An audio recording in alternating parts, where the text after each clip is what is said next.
I'm very, very delighted to be here. I'm so delighted to be seeing old friends and making new friends in Australia. It's great.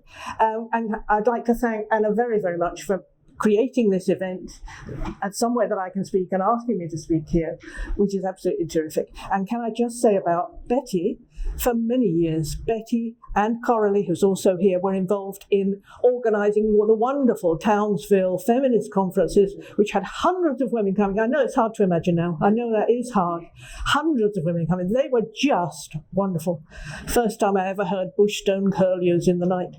Now, so what Anna has asked me to talk about is an update on what's happening in the UK, because there is a general feeling that actually things in the UK are moving on, and they are moving on, right? And hopefully that will be that will be inspirational, I hope. Now, obviously, it's a huge topic. I cannot give you what Anna asked me, which was an overview of what's happening in the UK. I actually had to be very, very selective because I haven't got long. So I'm just going to talk about particularly what's happening in Scotland, compare it with what's happening in Spain, compare it with what's happening in Germany, and so on. Now, I could just say a bit about language in the beginning. I don't use the term transgender rights. I don't use the term transgender because language is really important. There's no special kind of person who is transgender, and I won't speak as if there is. You can see how annoying I am. Now, I generally use the word, and I have in my latest book, Penile Imperialism, transvestite, because this is the correct sexological term for the men who gain masochistic sexual excitement from pretending to be women, and it doesn't suggest any change of sex. So it's the traditional term, and that is the term that I use. Now, it's depressing that many people who are critical of the demands made by transvestites try to defend themselves from harassment by saying that they are for something called transgender rights. I couldn't say that, because I do not believe in rights for men expressing their sexual fantasies in public places. The legislation that is passed to fulfill the demands of these men refers to something called gender identity. I prefer to call it gender fantasy legislation. Making laws to validate people's fantasies is a problem. Now, there is a great deal going on in the UK. I'm going to concentrate on the fascinating situation created by the passing in the Scottish Parliament of self-identification legislation at the end of last year. I'll compare it with what's happening in Spain in particular. And similar legislation is threatened in Germany and several other countries in Europe. And what's happening in Scotland reflects the situation in Europe. And of course, what's about to happen here is along the same lines. Though I'm going to talk about the details of the state of play today, it's important to consider the big picture, as Betty was doing. I will follow my consideration of Spanish and Scottish legislation with some suggestions as to how this fits in politically. Something extraordinary is taking place, as Betty said. This is the international erasure of biological sex as a category that has any meaning, which means the erasure of women and the concept of women's rights. And I will also say the concept of equality and rights in general and so on. And we women are fighting an existential threat. Now, the situation in relation to gender fantasy legislation in the UK, the Conservative government was on track 5 years ago to introduce self-identification of gender, which would have allowed men and women to just sign a piece of paper in order to change their gender, which was generally interpreted as their sex, though the term is never, ever defined anywhere, which is extraordinary in law. Never, ever is that term defined. There was a Conservative campaign against this by newly formed women's organisations, and a feminist opposition developed exponentially from 2017 onwards. The effect was that the introduction of such legislation was abandoned, and by good fortune, there was and is a Conservative government. What a terrible thing for me to have to say.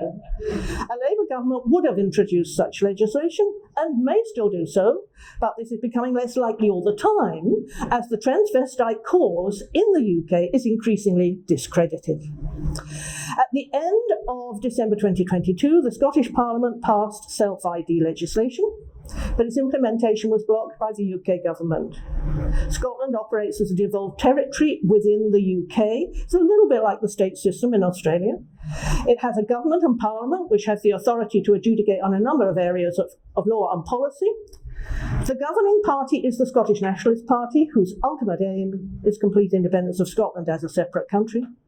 They would like to re-enter the EU, which the Tory government in the UK chose to tear the UK out of. A terrible disaster which you've probably heard about. The Scottish National Party is dependent for maintaining its majority on an alliance with the Scottish Green Party. The Green Party in Scotland, as almost everywhere in the world, probably everywhere in the world, is dedicated to gaining self-ID for transvestites. In December, the Scottish Parliament passed an act which provides a swift and easy mechanism for self-identification to those who wish to change their gender and have this recognised in law.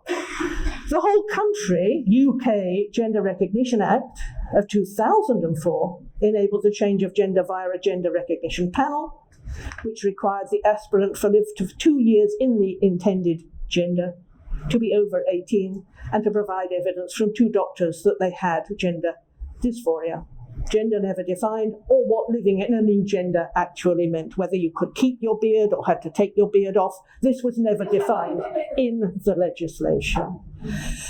This legislation introduced a sexual fantasy into law, because, of course, gender consists of sex stereotypes, and so recognition of gender ensured that these stereotypes were written into the law and created a legal nonsense. The new Scottish legislation goes a lot further than the UK one. It eliminates the need for evidence of gender dysphoria. It reduces the period of living in the new gender, whatever the hell it means, to a few months. You could keep your beard off for a few months, I guess, that's a possibility. It reduces the age at which a person can change their gender to 16, i.e. whilst they are still legally a child.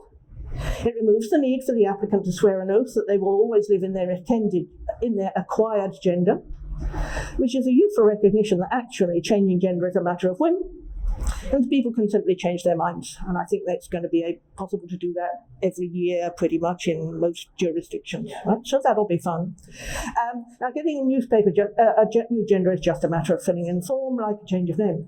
The legislation was passed despite the huge and very well organised campaign by Scottish feminists who argued against it on the basis that it created a threat to women's sex-based rights. This act would enshrine in law the right of men who could be bothered to sign their names on a piece of paper expressing their sexual fantasy of being women, to enter all spaces previously set aside for women, as you know, on the basis of respect for women's dignity, privacy, safety, such as toilets, changing rooms, prisons, threatened all competitions, awards and opportunities set up to enable women's access to equal citizenship, sports, literary prizes, etc. Most of this is already happening in the UK and probably here, without any need for a certificate. But the transvestite activists are determined to gain legal recognition of their fantasies. The Scottish Government was advised by the UK Equality and Human Rights Commission that legislation was problematic, and by the UN Rapporteur on Violence Against Women, who said it threatened women's safety from violence in women's spaces. The Scottish Government knew that 2/3 of the citizenry did not agree with the new law. I mean, this is kind of extraordinary. Think how long it takes, for instance, to change the law on gay marriage, which actually I don't agree with. We should talk about that later. But it took decades, right? And they had to, first of all, persuade the citizenry before they could pass the law. This is passing laws against 2/3 of the citizenry, and they know it. I mean, it's an extraordinary situation to be in. All of this, of course, was ignored, and the Scottish Government stormed headlong in what is already turning out to be a very serious mistake indeed. To become law, the legislation has to be endorsed by the monarch, which effectively means the UK government. The UK government has decided it cannot happen. There are many disturbing elements in the law, including the fact that it allows children to change gender, though there is no definition of what that could be, of course. The grounds on which the legislation has been halted, however, is somewhat arcane. It is that in contradiction to the Sex Equality Act, which is UK legislation of 2010, because it was in contradiction, it could therefore lead to some problems over what constitutes sex and the category of gender reassignment in the UK. It could lead to gender fantasy tourists travelling to Scotland. Remember how you had to go to Gretna Green to get married and so on? Yes, well, this is gender fantasy tourists going to Scotland to get a new gender, which they could then bring back to wherever else they lived in the UK. For instance, that's just one of the little problems with the law. The blocking of the legislation passed by the devolved Scottish Parliament. It's never happened before. So although actually the Greens have just forced something else very strange on the Scottish Parliament, which may also be blocked by the UK. So watch this space. So it's a source of huge media attention and rancorous debate in the UK Parliament. This attention has enabled great numbers of people who had no interest in the issue or had been entirely complacent about what it meant to rapidly think again. So in that sense, it's been very useful in bringing up and illustrating what it's all about. As a bonus, 2 cases of the transfer of intact and self-identified violent male prisoners to women's prisons in Scotland came to public attention shortly after the law was blocked. These transfers were due to take place whether the new law came into effect or not, but this has concentrated many people's minds on the question of what sex and gender mean in relation to the new law. One of these men was a double rapist and the other an extremely violent long-term offender who attacked staff and on one occasion opened his veins in order to squirt blood at staff in the prison. So this is a man with a few difficulties who's not very suitable for being locked up with women. In light of the interest in the issue of putting violent men into women's prisons, the media has chosen to bring up a case from last year of a transvestite murderer in a male young offenders prison in Scotland, who not only now calls himself Sophie and says he is a woman, but is now demanding to be recognised and treated as a female baby. Now, you will know, if you have read my book, Penile Imperialism, that nappy fetishism is a huge and increasingly normalised sexual fantasy of men. It's big, it's really big. So all of the men's sexual fantasies now moving into the prisons and moving into society more generally, which is what my book, Penile Imperialism, is about, and I'll talk more about that later. So this man is saying he must be able to hold a staff member's hand if he's out of his cell, receive baby food, nappies, and a dummy. The dummy will be pink because these men pretend to be female babies, you understand. It's an offshoot of transgenderism and completely related to it. And a report from last year says he's already been supplied with a dummy. These cases of very violent men gaming the system by pretending to be women and babies has harmed the very little credibility that the self-identification cause still has in the UK. The whole debate has negatively affected the standing and authority of Nicola Sturgeon, the First Minister of Scotland, ex. A number of media articles suggest that she was fatally wounded, particularly by being unable to answer the question of whether the double rapist was a woman. The press kept asking her, and she could not say. However, when the outrage of the public became too great, she changed Scottish policy and said these men should be in the male estate. So she's been trying desperately to keep her feet in a situation that's, of course, quite impossible. And her havering has undermined her credibility. She has since resigned, not only over this issue, yes, absolutely terrific, and this is a warning to governments and prime ministers who try to do this. The public doesn't want it. The media is getting critical. Apparently it was not just on this issue. There are issues to do with her husband, finances and the party, the SNP party, but this was certainly a crucial part of it. Another fascinating effect of the Scottish legislation is to put the extreme misogyny of gay male Labour MPs in the UK Parliament on display. 2 MPs, male MPs, were extremely aggressive in their heckling of a female Labour MP, Rosie Duffield, who is very brave and very splendid, and a female Conservative MP, Miriam Cates, ditto. In the debate on the issue of that legislation and the stopping of it in the House, the women were talking about the threat posed to women by putting men in women's spaces. One of the men, Lloyd Russell Moyle, the Labour MP for what is probably the most male-gay area of the UK, Kemp Town, which is part of Brighton, which is the city in which I live, but I don't live in Kemp Town, crossed the floor to sit next to the Conservative woman MP and directly intimidate her. I don't think this has ever been known or seen before. It's completely extraordinary behaviour. None of this received serious criticism from Labour leaders. It's now apparently acceptable for the men in the House to scold and intimidate women, even those who are colleagues in their own party. So this issue is bringing up some fascinating and extraordinary misogyny within the political system. The negative impact of gay male culture and politics on the status and interests of women is never mentioned in the public realm. you will have seen Pride in Sydney. I did watch it on the telly, the march, and all these men doing camp, being mainly naked, dressing up as women, etc. It's an extremely hostile culture which uses womanhood as if it's simply a play toy for them. I could say a lot more about that, and I've written a lot more about that, but let us just say you have seen it, and you saw it the other day. And the lesbians, of course, had great difficulties. They didn't really want to be completely naked. I mean, it really is impossible for women to fit in to that culture. Their culture and practice, however, are beyond criticism. Rather, they're promoted as progressive gay men in popular culture and by corporations. Pride flags, for instance, are plastered across public spaces, even across roadways, in place of zebra crossings, which is apparently very difficult for the partially sighted and extremely unsafe, and all over supermarkets in the UK. I don't know, is that happening here? Is that happening? Okay. Gay men are cultural icons at this time. My book from 2003, Unpacking Queer Politics, examines the problem of gay male politics and culture and their promotion of pornography, prostitution, and sadomasochism. My latest book, Penile Imperialism, looks at the role of gay men in promoting paedophilia, sadomasochism, and of course the vicious woman-hating of drag. Woman face and blackface, of course, I compare and see as very similar. Gay men's role in the creation of the enslavement of women in the surrogacy industry, of course, is also a very problematic issue. But in the present emergency, the role of gay men in welcoming transvestites and promoting the transvestite cause through all their organizations and political influence should be a source of considerable rage for feminists. We're expected to be grateful that a tiny number of gay men are critical of transvestism and none, so far as I know, of drag.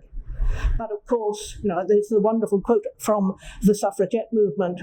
Women said that men would say to them, "Why are you breaking our windows? We have done nothing."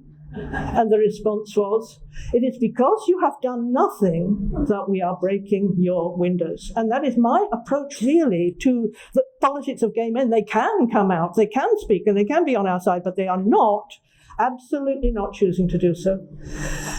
For women and feminism, the rise and now the overwhelming success of gay male culture and politics, politically, should be a matter of rigorous criticism and public refutation by feminists. For women, gay liberation has, unfortunately, created a new and very powerful force in opposition to women's sex-based rights as a part of patriarchy. Now, gay men's promotion of woman face and transvestism is a vital part of the great wave of woman hatred that is now drowning out all the advances that women have made over the last half-century. It becomes clearer and clearer that we are now in a new stage in the history of misogyny, where this hatred is being wielded through the Trojan horse of male transvestite demands, that the whole society, its legal system and culture, should be deferential to men's vicious mockery of women. Gay men in particular have supported the campaign against women's sex-based rights with glee, probably because of the importance of drag, their particular version of woman face, to gay culture and history. At last, for them, there is a way to shout back at uppity women and put them in their place under a veil of progressivism. All those decades in which they were supposed, at least in public, to pay lip service to women's rights were very hard for them to bear, and they are now over. Now, the absurd and hugely misogynistic self-ID legislation was pushed through the Scottish Parliament in the full glare of public debate, and it's unusual. In general, self-identification has been made law in secrecy because campaigners know that an educated public will not like it. In one way, though, Scotland is in line with the majority of other countries that have adopted such laws. Generally, in those countries, the polity is small. Scotland is very small, like Ireland, like Malta. And there is political science research that suggests that devolution, which creates small, semi-independent entities like the Australian states, is not good for women's rights. That there is a tendency in these places for a patriarchy to be established, which is harder to challenge, and it's more difficult for women to challenge in the states. I would say that is true of Australia. It's easier to do on a national stage. One element of the way in which Scotland got their legislation through was relying on the Green Party, and the Green Party made them push this through. That's happening in Germany as well. It's happening in Spain. where the legislation is currently being voted through Parliament, and the Socialist government is dependent on a different party, not the Greens, it's Podemos, a small left-wing party, which is also pushing for this. So the majorities in government are dependent on these small parties pushing through this dangerous legislation. Spain is a large country, and the legislation is not secret, but it is being pushed through with little consideration for the views of the public. I shall say, though, a little bit more about Spanish legislation to give an indication of the possible extremes. The legislation, which was passed by the Congress in January, allows self-identification at 14. It bans conversion therapy, which is likely to prevent therapists from trying to help teenage girls. It labels non-affirming parents as dangerous and could lead to parents losing custody of their children. It introduces a gag law, which enables fines of 150,000 euros for expressions of LGBTI phobia. Right, so, the top fines would be levied on psychologists, and it takes the suppression of feminism and women's voices to a new level. Lydia Falcon, now 87 years old, and arguably the most famous feminist in Spain, who opposes the law very strongly, says it's reminiscent of the economic punishments that operated to enable control of speech in the time of Franco. Falcon herself was imprisoned under Francoism and knows very well what censorship looks like. And the legislation was approved in the Congress last December, and it has now come into effect. I'll just mention Germany very briefly. It's another large country. It's another example of a government without a majority being forced to rely on Greens. The German legislation also allows children of 14 to get a new gender. It allows the gender changers to change their gender every year. I mean, that's sort of pretty much in there. So apparently recognise it's hard to know what you want in your whole life if you're only 14. You know, that could be tricky to establish. So to sum up what is taking place, though this legislation travels most easily through the parliaments of tiny democracies or devolved democracies, and with the help of deliberate secrecy, so the citizenry does not know what is going on, it can also travel fairly easily through the parliaments of large countries where it's publicly known, understood, and opposed by the majority of the citizenry. But it may require governments who are held hostage to the demands of supposedly progressive minority parties. Now, I need to bring this to a close. Can I just say that the problem is what's happening now is there's an undermining of all the idea of equality categories and of rights by the passing of the gender fantasy legislation and by the passing of fantasy legislation in general. Up till now, the idea of human rights was based on reality, the actual oppression of groups of people on the basis of biological sex, race, ethnicity, religion, disability. These groups of people have a history of oppression and can document the persecution or disadvantage they suffer. Unfortunately, because these are categories of oppression and inequality, they're exciting, sexually exciting to many men whose masochistic sexual inclinations make the imitation of other people's oppression delicious. These men are LARPing oppression. And such men are demanding and achieving a legal recognition of their transvestism through this fantasy legislation. They've been campaigning since the 1990s when they got fed up with having to dress in women's knickers and waddle about in high heels in private, and decided they wanted to do it in women's toilets, at work and everywhere else that they fancied. Now, the advance of transvestite rights is an aspect of the orgy of woman-hating that's developed at this time in the history of women's oppression. It's useful to ask what's created this. One reason is likely to be the rage of men at what they see as the threat that women with recently acquired rights and opportunities pose to their dominant status.